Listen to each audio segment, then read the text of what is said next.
And my friend over here doing technical stuff is Aaron Castillo-White, who is the head of Culture Mercado, and he is the other co-sponsor, his organization. So we too are doing this. And the way we usually start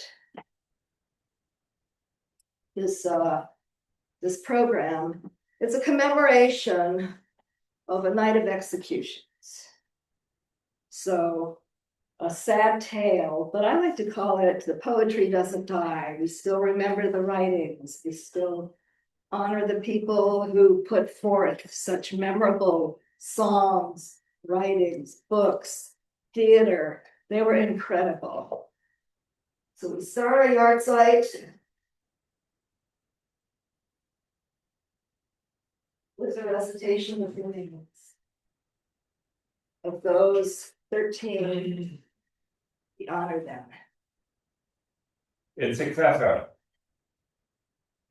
David Hofstein, Alex Markish, Leif Pinka, David Bergelson, Binyamin Zuskin, Shlomo Lazovsky, Yosef Yusufovich, Boris Shemelevich, Amelia Tumen, Ilya Wattenberg, Leon Talby, Heike Battenberg-Ostrovskaya. So for those of you who have programs, we're going to recite together just a short sentences to close out the candle lighting ceremony. And those of you at home, there's a QR code for the program. You can recite it, read it. Honor to the martyred Yiddish writers of August 12, 1952. We shall not forget them. We say thank Kaddish for them as long as Jews live and remember. The Stalinists have killed them, but they cannot take them and their poetry from us. They remain ours forever. That was written by Marvin S. Zuckerman on the occasion of the 20th yard site of the Soviet Yiddish writers. Today is in 2 days, it will be the 73rd, August 12th.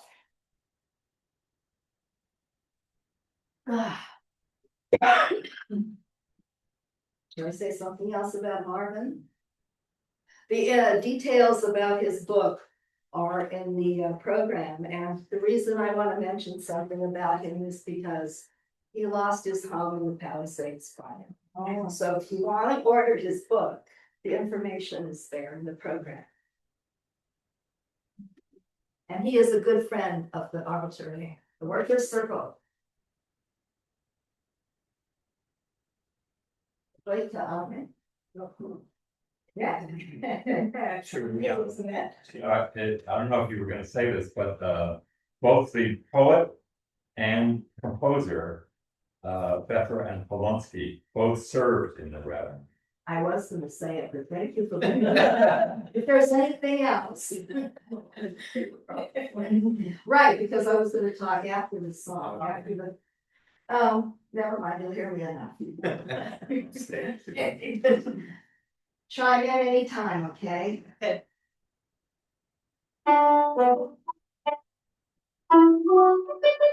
Dort man brennt, dort man fällt, stehen Jahrten ausgestellt. Kein Wort durchstehen, kein Wort liegen, stehen Jahrten unendlich. Kein Wort durchstehen, kein Wort liegen, stehen Jahrten unendlich.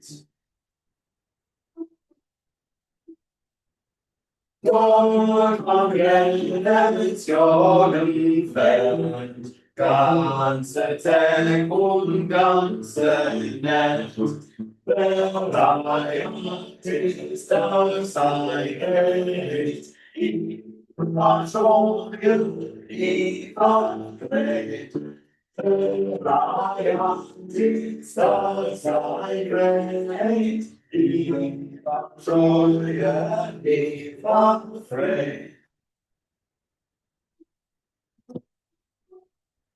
Links und rechts Schwertament, ständig weiß gewählt. Kein Mord stehen, kein Mord stehen, ja, und wenn ich kein Mord stehen, kein Mord stehen, ja, und wenn ich schön ist die Zeit, wie ich verlesen, schwerer seid. Singt Blut in Wechsel nahe, und steht auf dem Leib. Singt Blut in Wechsel nahe, und steht auf dem Leib. Dort man brennt, dort man fällt, stehen Garten ausgestellt. Kein Mord steht, kein Mord stehen Garten und wenn geht. Kein Mord steht, kein Mord stehen Garten. Und wenn geht.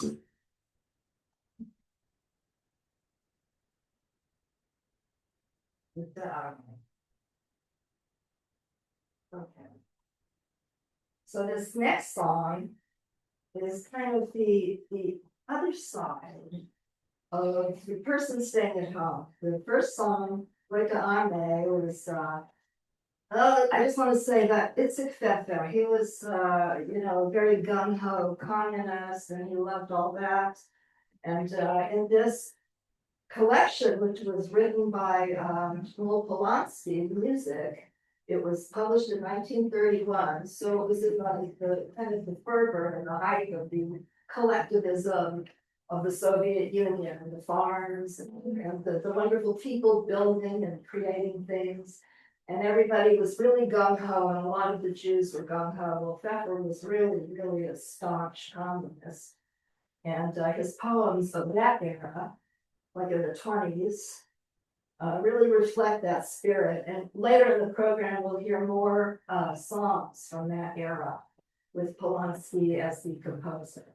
This next one, My Lieder, is really kind of from the point of view of people who have stayed behind, the ones who are in the army. And it's really interesting to me of the difference in the poetry that Feffer wrote. And this is also by a different composer, so it has a completely different feel. The composer for this one is Joseph Schroeder, who was born in Europe. It's in the program, I don't remember where. And then he emigrated to America and actually lived in Los Angeles. So we take him, he's one of our Los Angeles sketch composers. Right.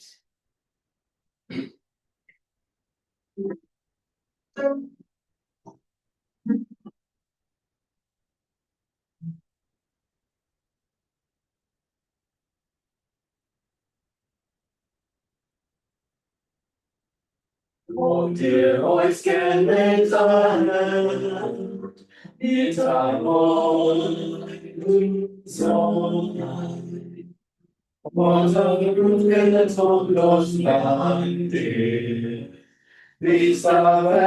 mein Troy. Woran kannst du aufgelegt, wagt es auf dich. Und als Himmel zu erklärt, wird man Wunsch verliebt. Steh Cookie of the ocean, sing my lady, lovely remember, lovely shade.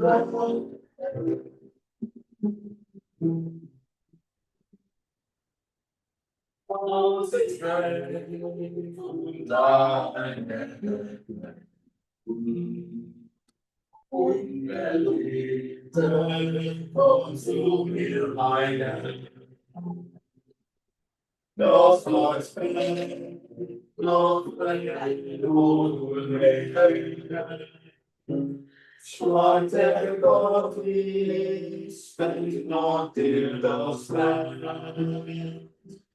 Das Herz brennt, auf Schwarte Gottlieb, spend not in das Land. Schon jetzt an die Schnur und dem Heuverkehr wachsen gelb und weiße Blumen auf mein Schwarze. Und ihr euch genähter Timmel mit der Rot. Sorgen sind Gürtel und mein Leben steht auf die Welt, sing mein Leben und ich kann das geben. North is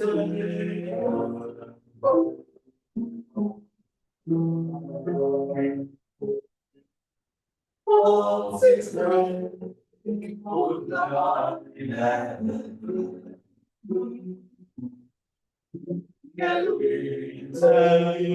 so in my head.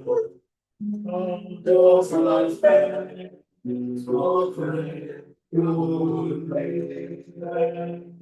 Solitary Gottlieb, spend on dear das was was fair, Solitary Gottlieb, spend on dear das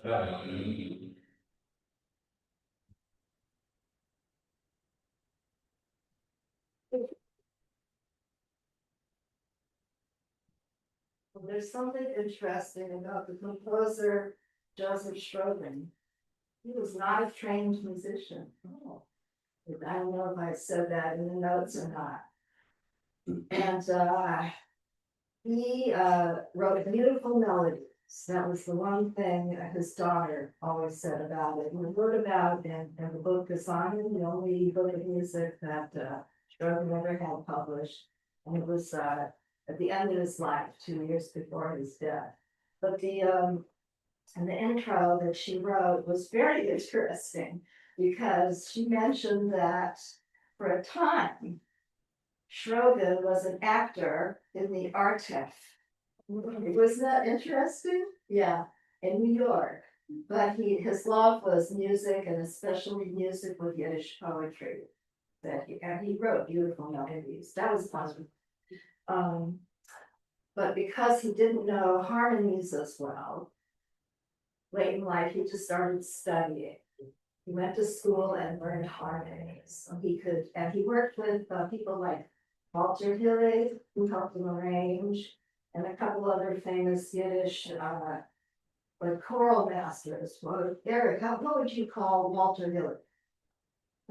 He was a conductor and an arranger of chorus music here in LA, left-wing choruses. So he was one of the people who helped Joseph Strogan with the harmonies and really interesting things.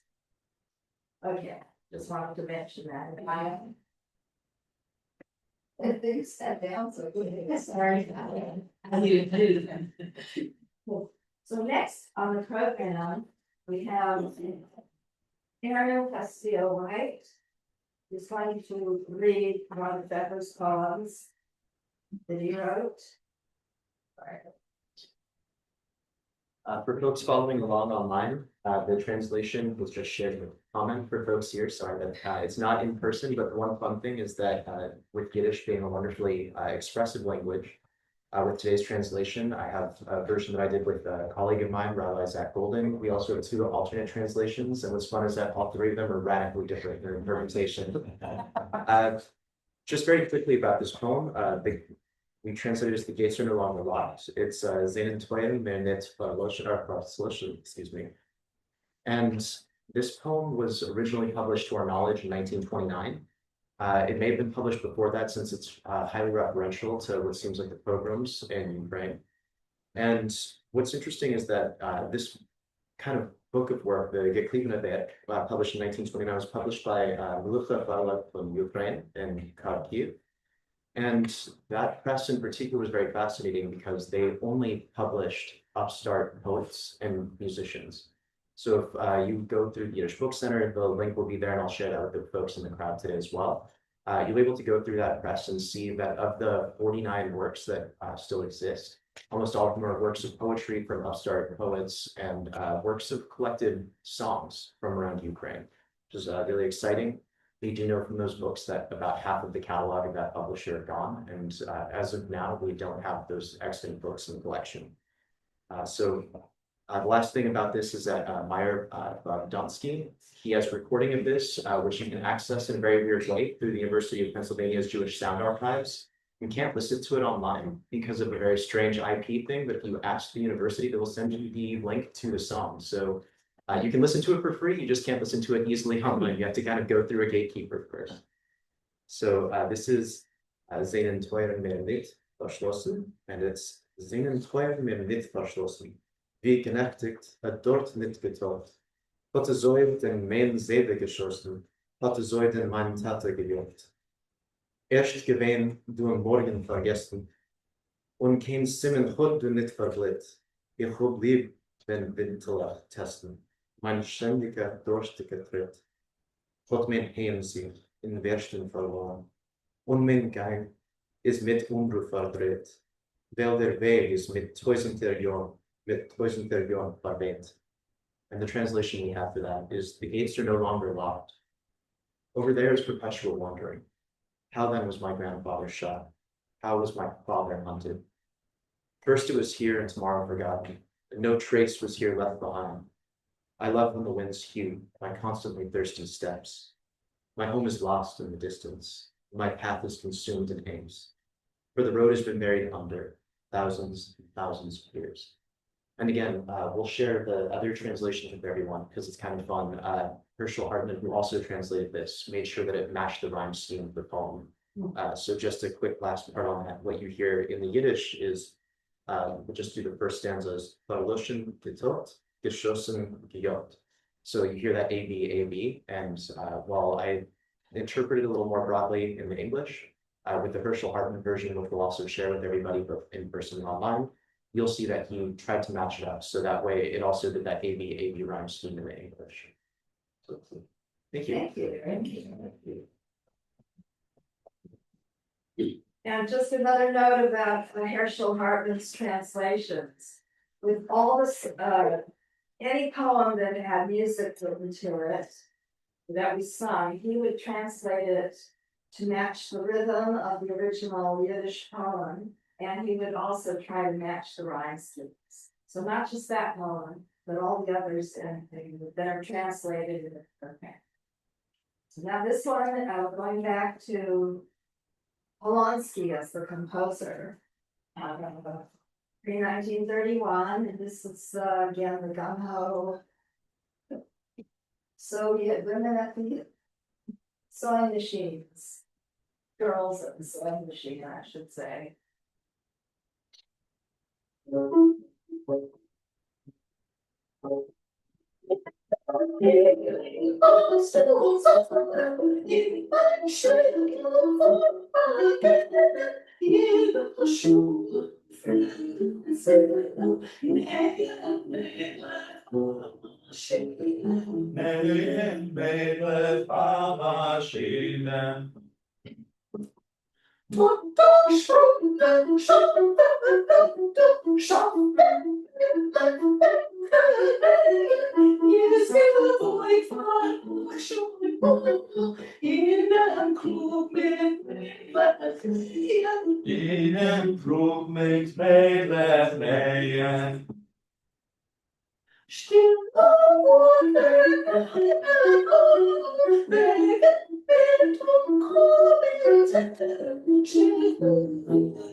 Seinen alle still und Herren.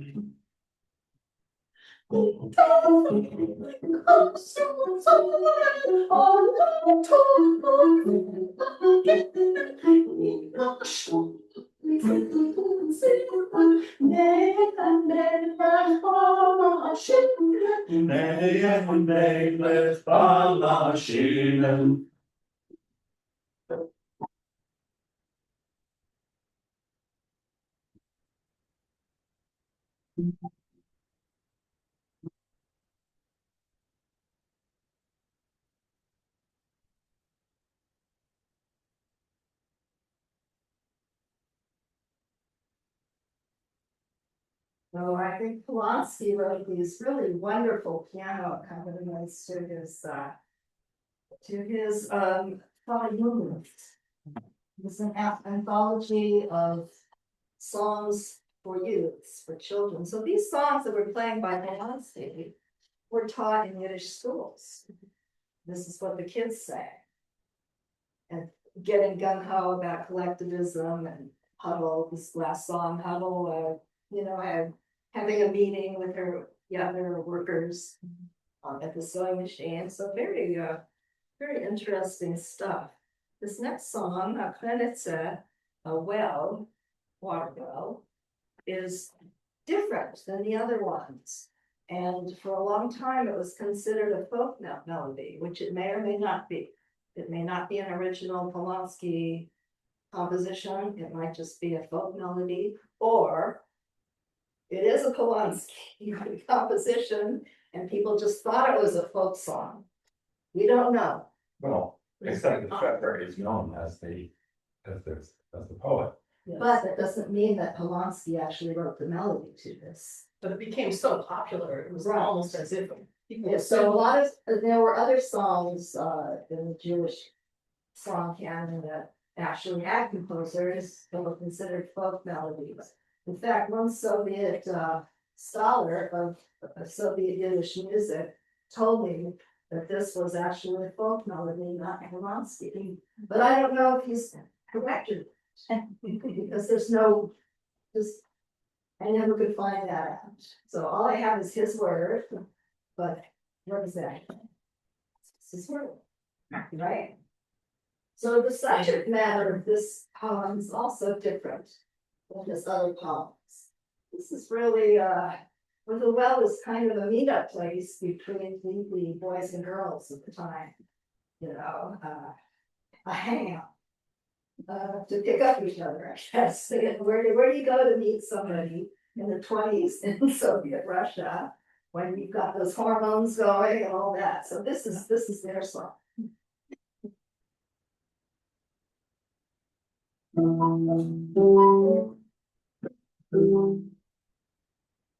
Protokolls in seinem Nase steht da kein seine Vertrauen. Kommen Männlein sehen was in der Welt. Kommen Männlein sehen was in der Welt.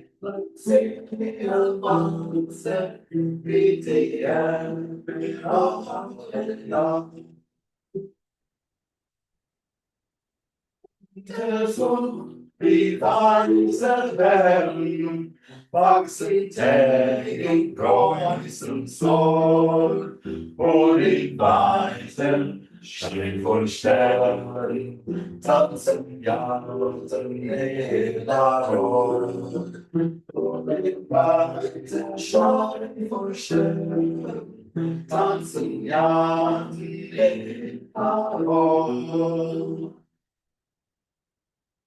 Und ich sterbe, es weht nach Osten, nach Feuer und der Welt.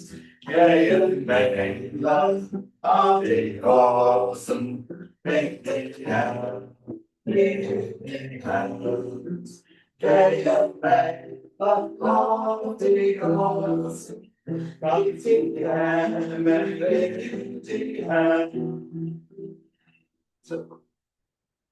Wer in der Wohnen Blas und Blase, Elges Point, Berlin der Nacht, dort wo Rosen seine Nase, später Grenzen erwartet, dort wo Rosen seine Nase, später Grenzen erwartet.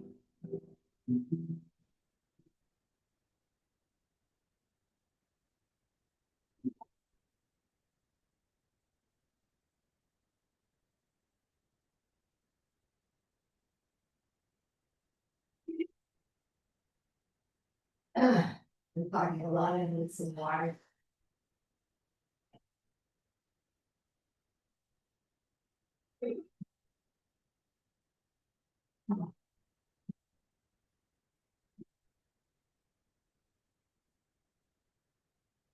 Okay, everybody hydrated? So for sound quality, for our first Zoom event, we turned the AC. It's actually getting really warm in here. Turning it back on, I don't know what that's gonna do to the Zoom and for people out there. I know we in here would appreciate it, and I don't know if we should tempt it, should we? Go for the AC? It's comfortable. Huh? They're okay. You're okay, you're okay. Say sausage, one say. You're so on, under the lights too. Hey, you guys, okay? Yes. All right. Oh. Okay. Let's go on now. This song, this, who did it, it's another one of, Itzik Feffer's, very gung ho, and you know, who built this, who made this. And it's, you know, he's paying to the working youths, right? Yep. Including that young naked Yes. in the washes. Read the translation.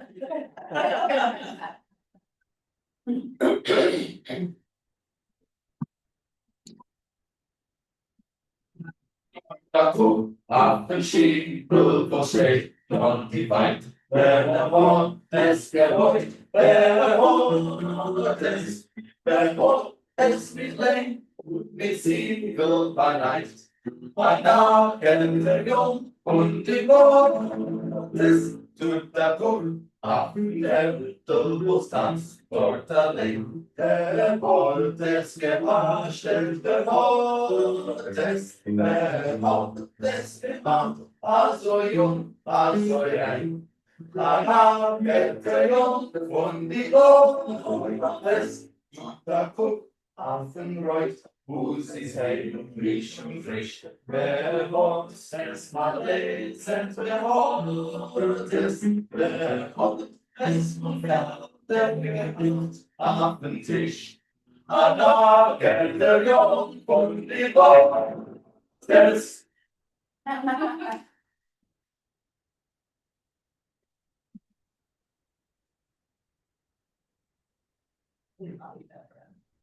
Is there anything else that I want to say about anything? This is the next piece we're gonna do. I'm gonna sit for a minute. It's we're gonna sing it a cappella, number one. This is another piece by Joseph Schroeder. And we had an interesting experience. Eric reached out to his children. He got permission to sing the songs that were in his only published work. We did another composer and arranger, Adler Rowe, and I wrote these vocal arrangements for the concert that we held in 2016, I think. And his children attended, and many other of his relatives attended. And it was really something else. And we're hoping at some point in the future to do like a complete Polanski work again, and to do more of the Schroeder works, because he had wonderful, wonderful songs. They both did. Their music is incredible. Speaking as an arranger and composer, I find their music incredible. So, I was inspired to do this next arrangement, not just for that 2016 concert, but because I found it so beautiful. It's a lullaby. Before we sing it, I wanted to talk for a moment about lullabies, because Itzik Feffer wrote another lullaby that we're not going to do today for Birobidzhan. After it was commissioned, I think it was 1931, when the Oblast, the geographic area, I guess you could get there from the Trans-Siberian Railroad. It was out there. That was where the Jews were allowed to live freely. That changed over time. But Feffer wrote a couple of poems specifically for Birobidzhan. One was a lovely little big lead, which is cradle song, a lullaby, and he also wrote a Birobidzhan Hasanet, a wedding in Birobidzhan, and there is a recording of him actually reciting that you can access through the Yiddish Book Center. There's a Yiddish Book Center hooked up with a Canadian recording library, because they would have live programs. And the reason that they recorded Itzik Feffer was because he actually came to America, he visited Canada, he went to Mexico in 1943. And he came with Shlomi Nichols, who ran the Moscow Yiddish Theater. He was murdered. He was one of the first people murdered by Stalin's secret police in 1948. But he was really, even in his own way, Nichols was more famous than Itzik Feffer. So the two of them made this tour to the US, and they met Einstein, they met Paul Robeson, and they were recorded in different programs. So we have records of him in the US. And on the back of the program, on the last page, I put a couple of photos of that trip. So Feffer had ties to the US, and he liked the US. So I just wanted to throw in that information that might have been in the program. Okay, so back to lullabies. The one he did for Birobidzhan was very pleasant and a real lullaby. This one, I think, is a little darker. Yeah. So, are we getting ready to do it? Yes. Okay.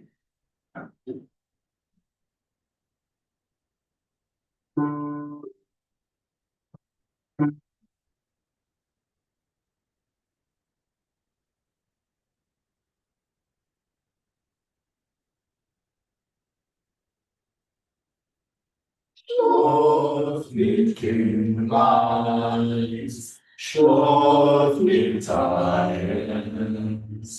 Dies ist mir die Zeit.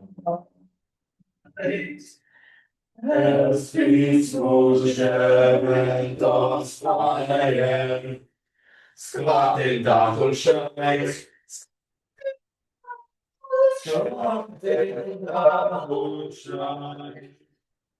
Wilden singen, dem kein Liebe, Schalen, Schorben stehen. Stillen, Schulen, als ein Himmel, sei willkommen Spiel, sei willkommen Spiel.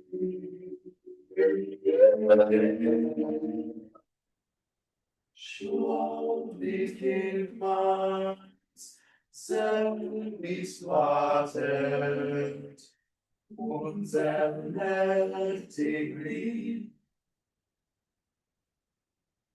In der Scheune ist ein Taten, kehren Sie zurück, kehren Sie zurück, kehren Sie zurück. Verschmähten, erledigten, in den neuen Kant, in sie fahren, in sein Feuer schieten, in sein starke Hand, in sein starke Hand.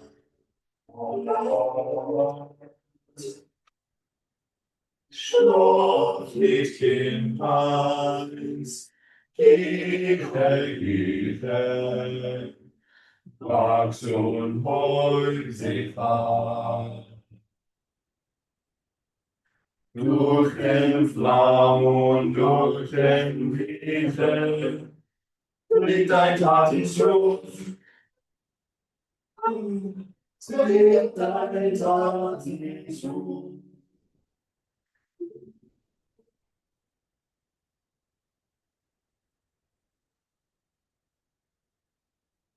Im verschmähten Feld, wenn du brennst, ruhig selbst, sei wie ein Land, sei wie ein Land.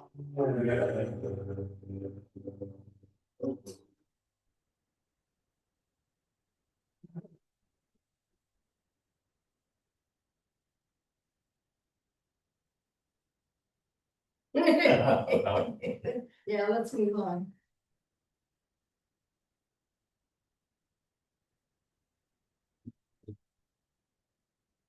Stehen zu stehen.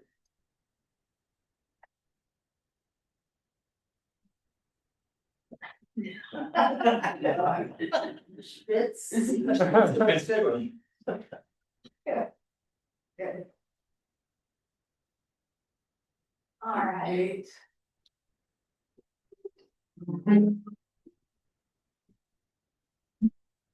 Let's do that again. That was terrible. That's still even worse. Okay, sorry about that.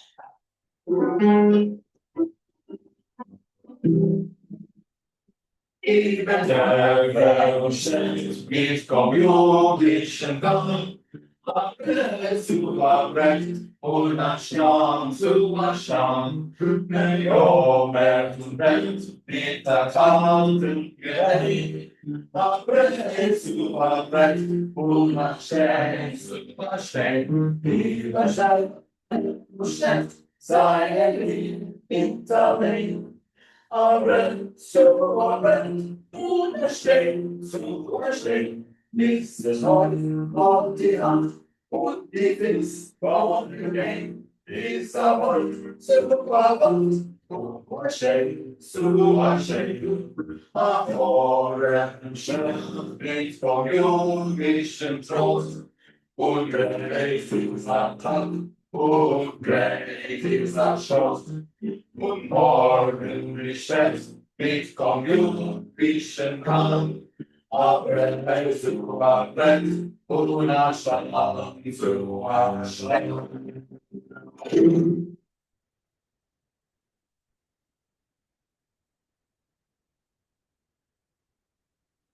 actually getting near the end of the program.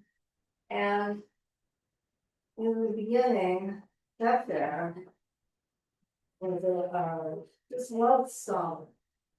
Really did, he was a stalwart communist. But after World War II and the things that were happening to Jews, even though he had inklings of it, he didn't really specify his Yiddishism until about 1946, and in that time period, he wrote this next song, Ich bin ein Yid, I am a Jew. And he was, he started losing love for Stalin. Why? Because he was one of the first to be arrested in 1948 when Stalin went after the Jewish Anti-Fascist Committee. And in total, Stalin ended up killing 110 Jews. All of the writers, authors, scientists, just the intelligentsia. So over periods of time, yeah. Stalin, I'm saying, but why? why? Because he was paranoid of Jews. First, yeah, he was threatened by the intelligence, by the fact that they were popular and they were such a huge part of Russian culture. Okay.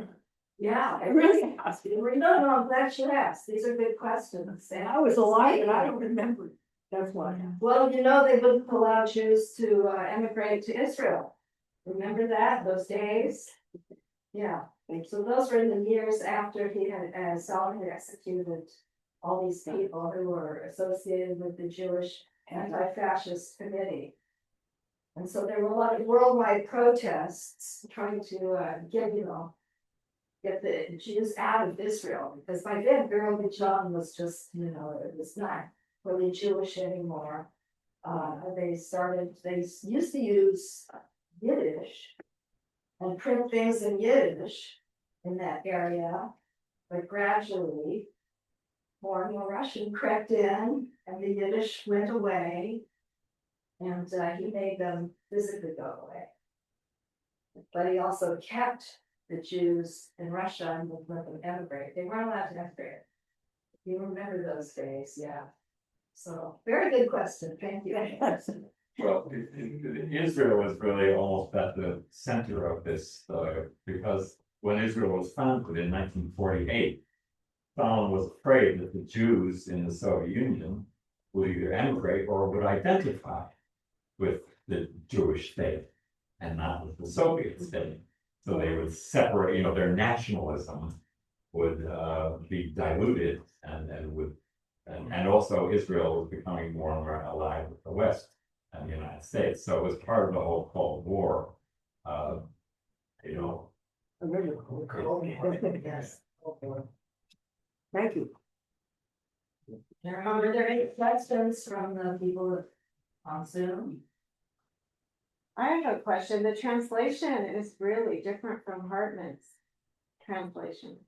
Which, Oh, this is not, where Herschel Hartman translated was the during song. the program.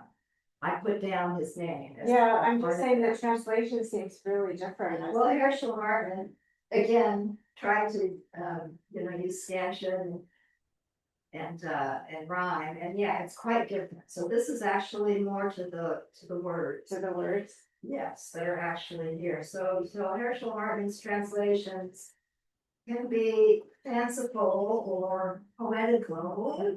He took liberties. He took liberties, he kept the feeling. But to make things rhyme and to get the right rhythms and everything, he took great in his translation. Yeah, so this is the translation that you have is out of the Anna Nielsen Lotek song library that is it's under the auspices of the National Workers Circle in New York. It's online, you can go look it up, you can print out sheet music. Anyway, so this is their translation, which I felt was more to the the spirit of the song. The actual minutes. So I guess there's no questions from.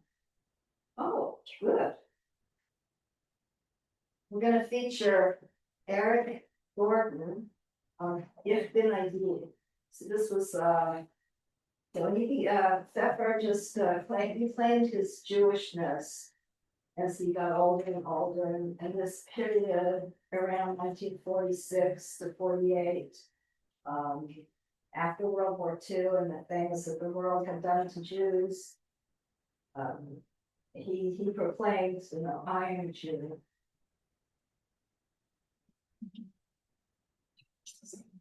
What? Oh. Do you want us to stay seated?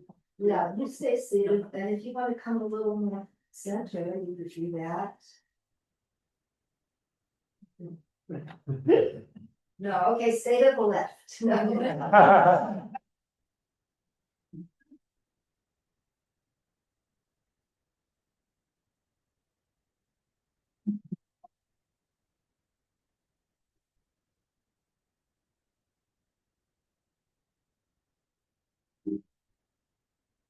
Der Wein und eures dicken Deue hat mir gestarkt den Wanderweg.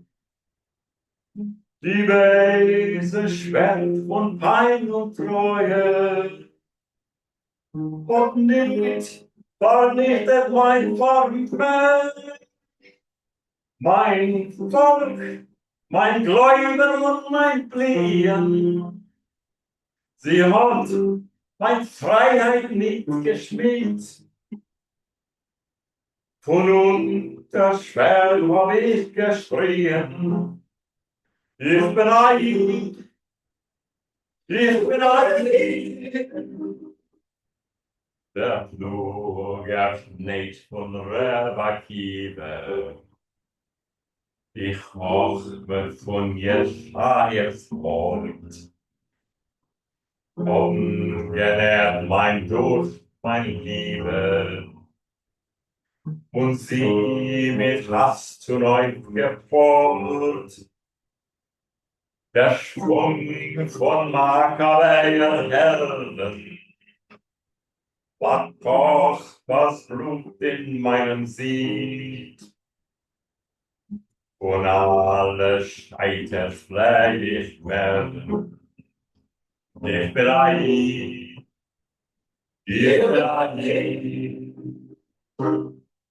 und euch zerpicken stich Sonne, was greiten Quorin schreien vor mir, wenn ich unter die freie Fahnen noch oben nach der Sonne stehe. Weil meine Weingärtner verpflanzen und von mein Geuel sein der Schmied. Weil noch weiß die Sonnens Käfer tanzen. Ich bin Aid. Ich bin Aid. Ich bin Aid. Ich bin Aid.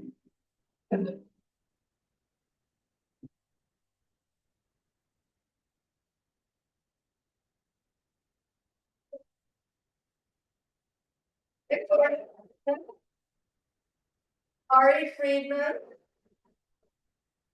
Trisha Stoddard, Stephanie Bloor, Erin Castillo White. Tim Crump. See? Yeah.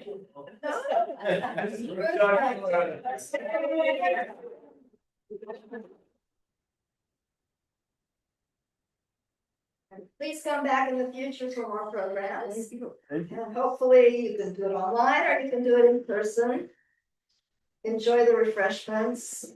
Thank you very much to everybody online. I really appreciate your helping us out with our very hybrid event. If you have the patience, I'd like to just tell a little story about Robeson and Feffer. The pictures that you see in the program are from this Soviet delegation during World War II to raise consciousness about the Russian, part in the Soviet in the World War II. But Robeson went back to the Soviet Union. He lived there for extended times, partly for medical treatment, and partly because he felt there was no racism there and he could live more freely there. And of course, he supported socialism too. So he was there in the late 40s, and he wanted to see his old friends, Feffer and Mikhailos was gone by that. Feffer was in jail, but they hauled him out of jail. They dressed him in a nice suit, and they had a nice, hotel room where they could meet. And but of course, Feffer knew that the hotel room was booked, so he said, just some pleasantries and nothing particular. And when Robeson asked, "Well, how are things and how are you?" Feffer, knowing that the place was bugged, just went. And that told Robeson everything. Now, the question is, and then of course in 52, they were all killed.